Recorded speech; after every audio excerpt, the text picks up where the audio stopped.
लक्ष्मण,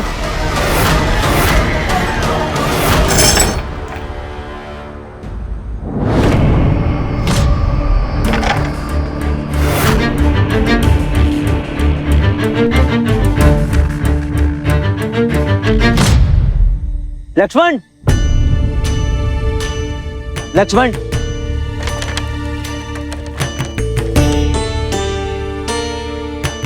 तभी तुमने मेरे प्रश्न का उत्तर नहीं दिया था, इसलिए फिर पूछ रहा हूं। रात्रि को क्या आवश्यकता आन पड़ी थी अपना बस्ता लेकर जाने की? अभी पालकी में मुझे स्वप्न में तुम दिखे, स्वप्न में भी सूर्या की हत्या तुम ही ने की। क्या भानुमति सच कह रही है? इसका उत्तर हम देते हैं। वो लक्ष्मण ही था जो सूर्या की हत्या से कुछ देर पहले अंतिम बार उससे मिला था, और लक्ष्मण ने उसे जान से मारने की धमकी भी दी थी। अवश्य उसे भ्रम हुआ होगा कोतवाल महोदय, देखने समझने में कुछ तो त्रुटि हो रही है। सूर्या की पत्नी भानुमति ने यह सब कुछ अपनी आंखों से देखा था।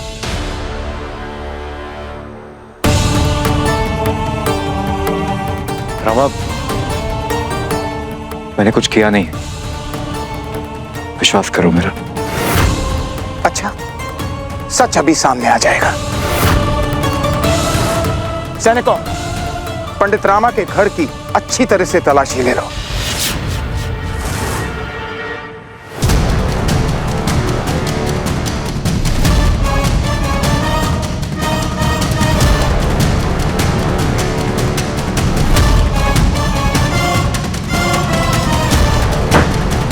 ये सब क्या हो रहा है?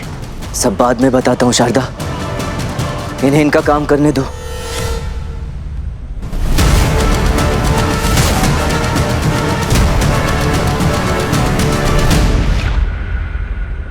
कोतवाल जी, इस बस्ते से ये घूंघट मिला है।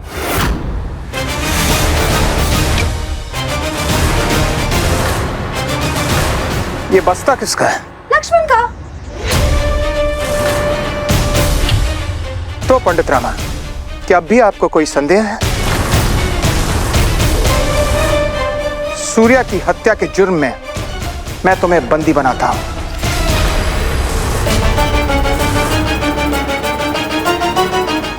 मुझे नहीं पता ये दुल्हन का घूंघट मेरे बस्ते में कैसे आया। सैनिकों, पकड़ लो इसे। विश्वास करो मेरा रामा, मुझे नहीं पता।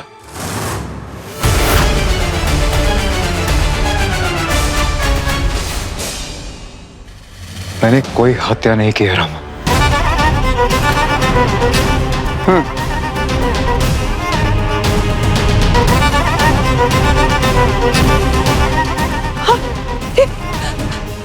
अरे रोको इस अनर्थ को, अवश्य समझने में कोई भूल हुई है। रामा, तुम कुछ बोल क्यों नहीं रहे? रामा, हम आपकी इस कठिन परिस्थिति को समझते हैं, परंतु हम जानते हैं कि वो वैसा व्यक्ति नहीं है, वो हत्यारा नहीं हो सकता। हाँ, हम चाहते थे कि वो उस घर से चला जाए, परंतु वो हत्यारा नहीं हो सकता। हम रामा, हमारी छोड़, तू तो उसे परिवार मानता है ना, तो तू कुछ बोल क्यों नहीं रहा? रामा, हम विनती करते हैं, उसकी रक्षा करो। किसी ने उसके विरुद्ध प्रपंच रचा है। मैं अपनी लाठी से उसे सबक सिखाऊंगी, जिसने भी ये कुप्रपंच रचा है। बस करो तुम दोनों।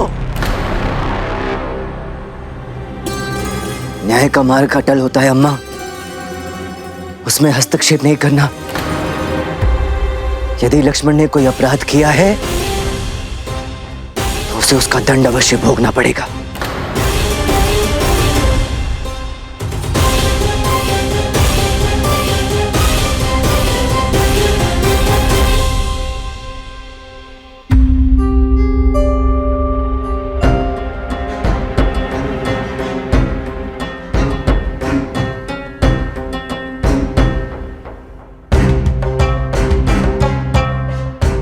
एकांत,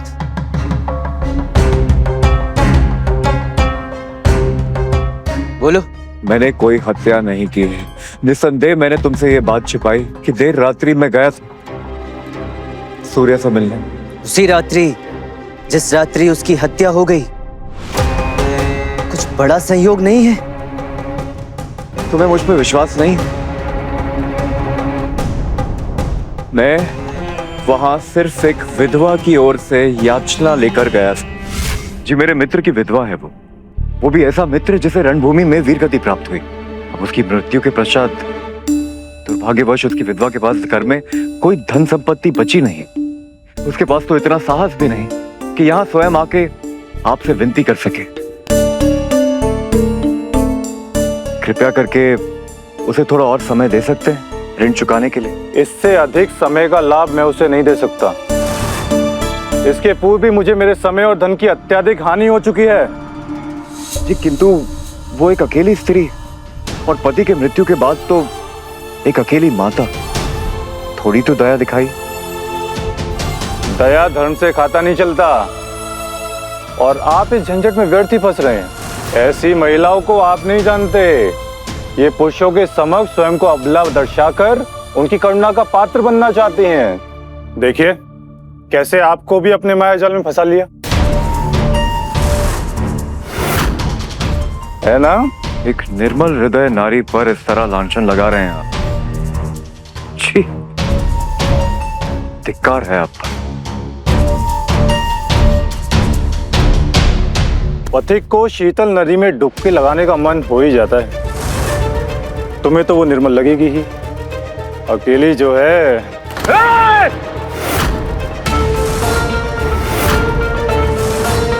तेरी हिम्मत कैसे हुई?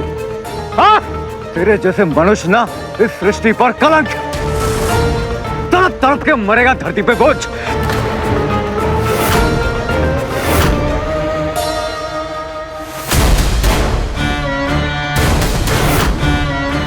निकल जाओ यहां से।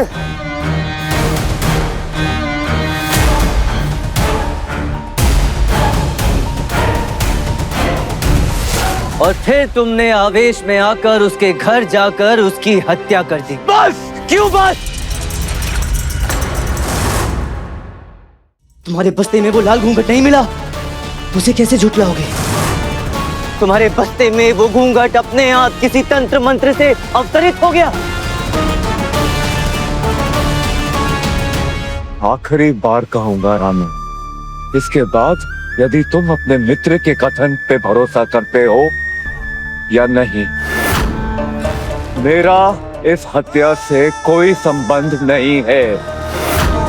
और वो घूंघट मेरे बस्ते में कैसे आया मैं नहीं जानता। मैं भी नहीं जानता लक्ष्मण कि तुम पर विश्वास करूंगी या नहीं।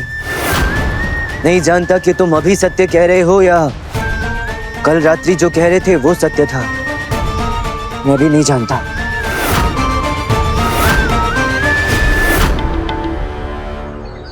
परमात्मा सब देख रहे हैं। पता नहीं, हो सकता है कि इनके लक्ष्मण ने गोविंद से भी ऋण लिया हो और उसकी हत्या कर दी हो। नाना पंडित रामा, हमारा अर्थ ये नहीं है कि हम आपको गलत सिद्ध करें, किंतु ये भी आवश्यक नहीं है कि हर बार आप ही सही हों। मत भूलिएगा, नेत्र में आया धूल का एक कण भी पूरी दृष्टि को धुंधला कर सकता है। संभवतः इस बार आपसे व्यक्ति को पहचानने में भूल हो गई हो। महाराज श्री कृष्ण देव राय की जय। महाराज श्री कृष्ण देव राय की जय।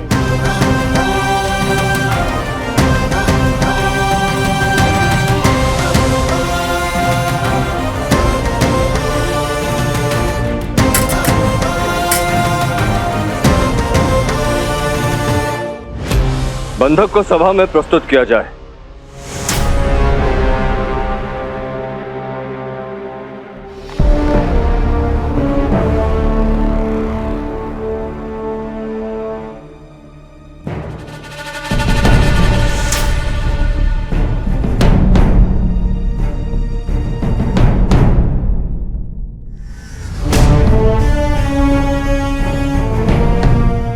महाराज, हमने लक्ष्मण को सूर्या की हत्या के आरोप में बंदी बनाया है।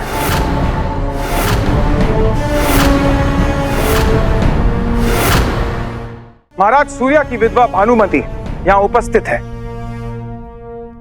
इन्होंने हत्या से पहले लक्ष्मण और सूर्या को झगड़ते हुए देखा था। तेरे जैसे मनुष्य ना इस सृष्टि पर कलंक है। तड़प तड़प के मरेगा धरती पे बोझ।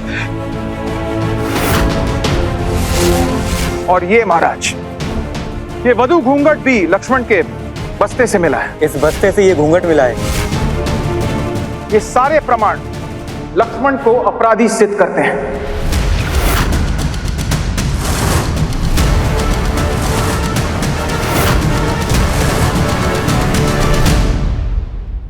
मौन क्यों है पंडित रामकृष्ण? महाराज,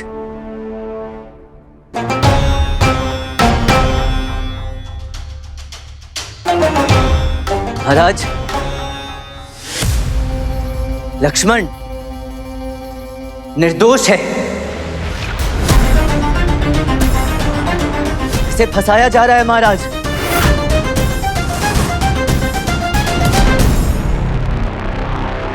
क्षमा कीजिए महाराज, केवल पंडित रामा के मात्र कह देने से सिद्ध नहीं हो जाता है।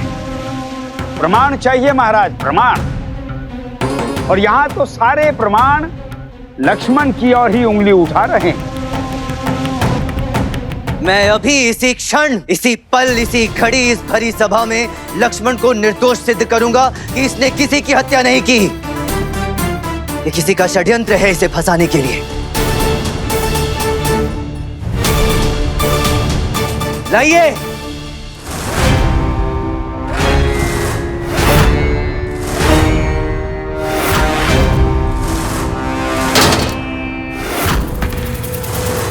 महाराज, इस घड़े में एक रासायनिक द्रव्य है। इस द्रव्य का क्या करेंगे आप पंडित रामकृष्ण?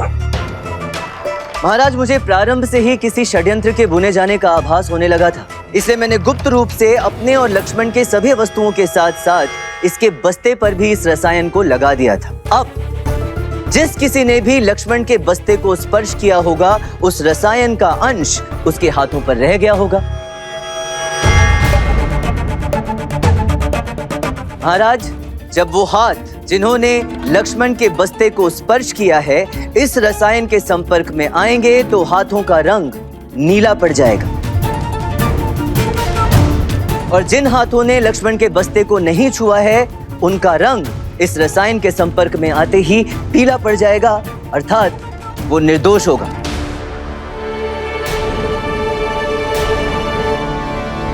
आपको किस पे संदेह है पंडित रामकृष्ण? उन सैनिकों पर महाराज, जो लक्ष्मण को बंदी बनाते समय कोतवाल महोदय के साथ हमारे घर पर उपस्थित थे।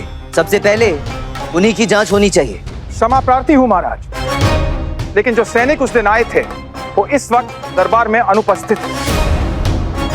मैं भी क्षमा प्रार्थी हूं कोतवाल महोदय, किंतु ये जांच आवश्यक है, इसलिए मैं आपसे अनुग्रह करूंगा कि उन अनुपस्थित सैनिकों को यहाँ अभी इसी दरबार में उपस्थित होने की आज्ञा दी जाए। तब तक हम यही प्रतीक्षा करेंगे, यदि महाराज आज्ञा दें तो। आज्ञा है।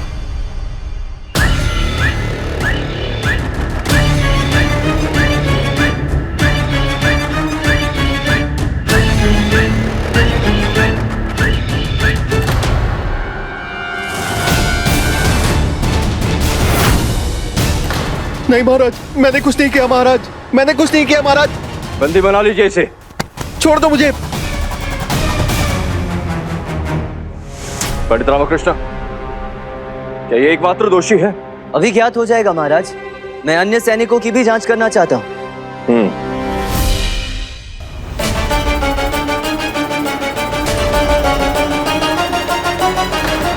महाराज, मैंने कुछ नहीं किया है,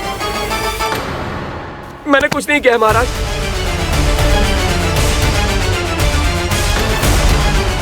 महाराज, मैंने कुछ नहीं किया महाराज। तुम सब सम्मिलित हो। पंडित रामा, आपका यह मानना है कि ये जितने भी सैनिक हैं ये सब लक्ष्मण को फंसाने का प्रयास कर रहे हैं और केवल लक्ष्मण ही निर्दोष है?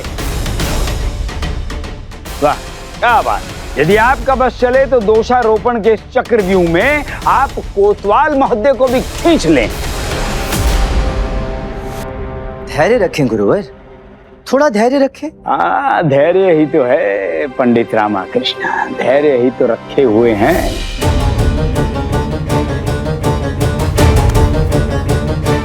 आगे आइए।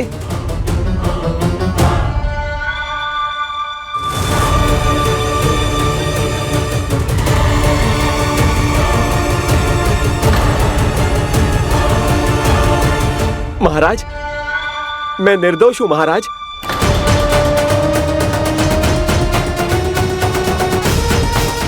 ये है असली अपराधी महाराज।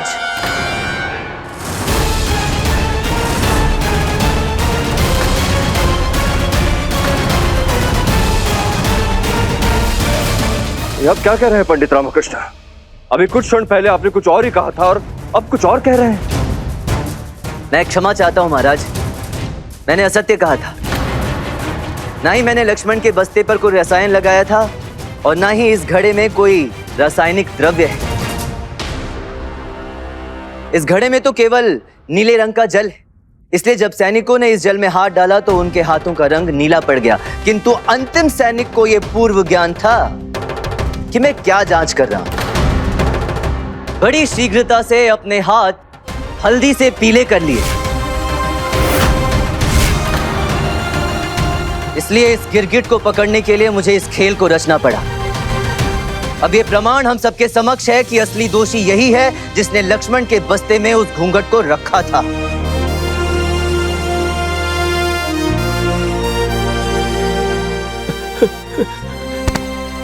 मुझे क्षमा कर दीजिए महाराज, मुझसे भूल हो गई। बंदी बना लीजिए इसे। मुझे क्षमा कर दीजिए महाराज, मुझसे भूल हो गई महाराज। महाराज मुझे क्षमा कर दीजिए, मुझसे भूल हो गई महाराज। महाराज, ये प्रमाणित हो चुका है कि लक्ष्मण को फंसाया जा रहा है, वो निर्दोष है। इसी आधार पर हम लक्ष्मण को मुक्त करते हैं।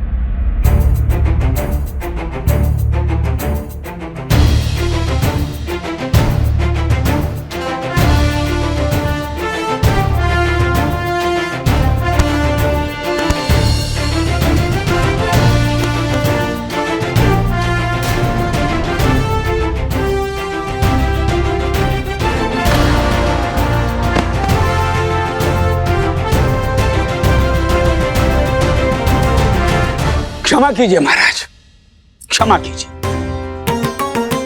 यदि ये लक्ष्मण दोषी नहीं है तो क्या वास्तव में कोई प्रेत वधू है जो हत्याएं कर रही है?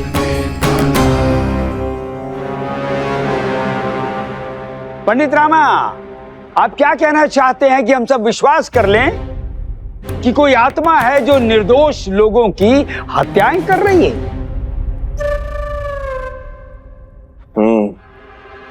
पंडित रामकृष्ण महाराज, यह प्रकरण अत्यंत गंभीर रूप लेता जा रहा है। शीघ्र इसका समाधान करना आवश्यक है। जी महाराज।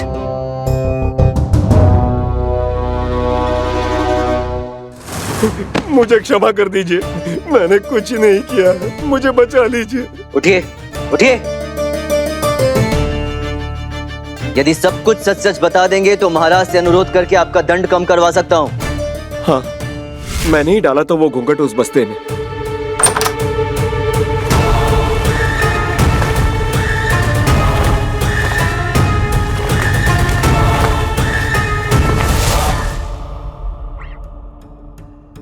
कैसे का उत्तर तो मिल गया, किंतु क्यों?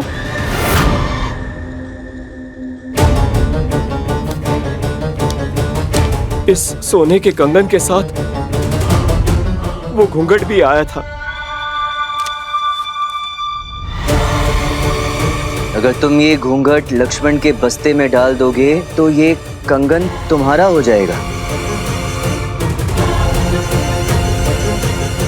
मुझे क्षमा कर दीजिए, मैं प्रलोभन में आ गया था। इस सोने के कंगन ने मेरी बुद्धि गोल कर दी।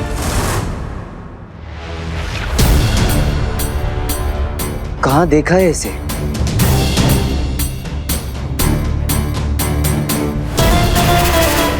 कोतवाल महोदय, मिल गया अपराधी।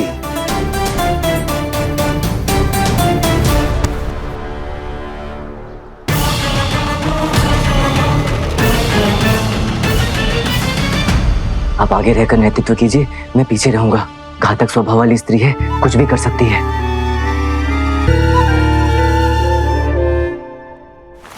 कहां भागने की तैयारी हो रही है? आपका खेल खत्म। क्या है ये सब? हाँ? गोविंद की हत्या, नंबी को प्रलोभन देने इस सोने के कंगन के साथ वो घूंघट भी आया था। और लक्ष्मण को फंसाने के जुर्म में आपको बंदी बनाया जाता है। एक पुरुष कर ही क्या सकता है? स्त्री को प्रताड़ित करने से अतिरिक्त क्या कर सकता है? स्त्री का क्या यही दोष है कि वो एक स्त्री है? अन्यथा मेरा दोष क्या है? दोष है तो प्रमाण क्या है? देखिए देवी जी, पीड़ित होने का अभिनय करना बंद कीजिए। ये बताइए कि आपके दाएं हाथ का कंगन कहां है?